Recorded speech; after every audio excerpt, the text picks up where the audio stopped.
Kisyash, Kiprah Panglima Lingga di Kerajaan Aceh. Novel karya Syukri Muhammad Syukri. Kemudian, mereka berpisah di pintu gerbang rumah orang kaya Sri Maharaja. Dato Ibrahim pulang ke rumah tamu kerajaan di Gampong Kedah, sedangkan orang kaya Sri Maharaja menunggang kuda menuju ke Istana Daarut Dunya. Orang kaya Sri Maharaja akan melaporkan progres penugasan kepada putra mahkota. Bagaimana hasilnya?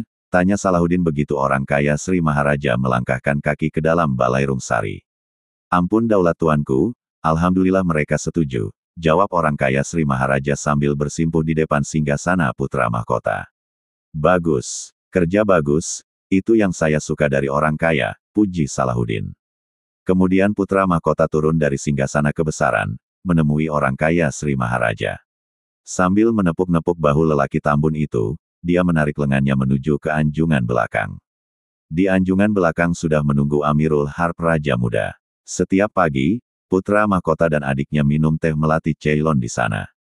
Tradisi itu sudah berlangsung sejak Salahuddin ditetapkan sebagai putra mahkota. Di situ, mereka biasanya membahas strategi dan tata kelola kenegaraan. Mereka sering berdebat, bahkan seperti akan baku pukul. Semua orang maklum melihat tingkah dua kakak beradik itu. Pertengkarannya tidak lama, segera berakhir setelah keluar dari sana. Orang kaya Sri Maharaja duduk bersila, berhadap-hadapan dengan dua orang paling berkuasa di kerajaan Aceh Darussalam. Lelaki yang lebih tua adalah calon raja, sementara lelaki yang bertubuh kekar dan tinggi besar adalah panglima perang.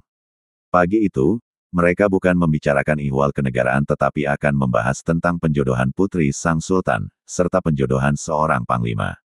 Kapan dapat orang kaya hadirkan Alauddin ke sini? Tanya Salahuddin membuka pembicaraan. Ampun daulat tuanku, jika diizinkan, besok pagi akan hamba hadirkan, jawab orang kaya Sri Maharaja. Bagus, kata Salahuddin singkat. Ampun daulat tuanku, bagaimana dengan Tuan Putri Mumtaz, apakah dia sudah setuju? Tanya orang kaya Sri Maharaja. Itu sudah diurus pamannya. Mumtaz paling manja dengan dia, jawab Salahuddin sambil melirik ke arah Amirul Harp Raja Muda. Sang panglima perang itu tersenyum sambil mengelus-elus jenggotnya. Kapan Datin Fatimah bersedia bertemu dengan Panglima Lingga? Tanya Amirul Harp Raja Muda. Ampun daulat tuanku, hari ini pun beliau bersedia bertemu, jawab orang kaya Sri Maharaja. Baik, sekeluar dari sini, tolong orang kaya jemput Panglima Lingga, pertemukan dengan Datin Fatimah, pinta Amirul Harp Raja Muda. Orang kaya Sri Maharaja mengangguk, memahami perintah itu. 2 ekor kuda memasuki halaman rumah tamu kerajaan di Gampong Kedah. Kuda Arab hitam bertubuh besar ditunggangi oleh orang kaya Sri Maharaja, sedangkan kuda berwarna putih ditunggangi oleh Panglima Lingga. Dato Ibrahim bergegas keluar dari dalam rumah menyambut kedatangan 2 petinggi kerajaan Aceh Darussalam. Silahkan duduk, kata Dato Ibrahim menyilakan kedua orang itu masuk dan duduk di serambi depan rumah tamu kerajaan.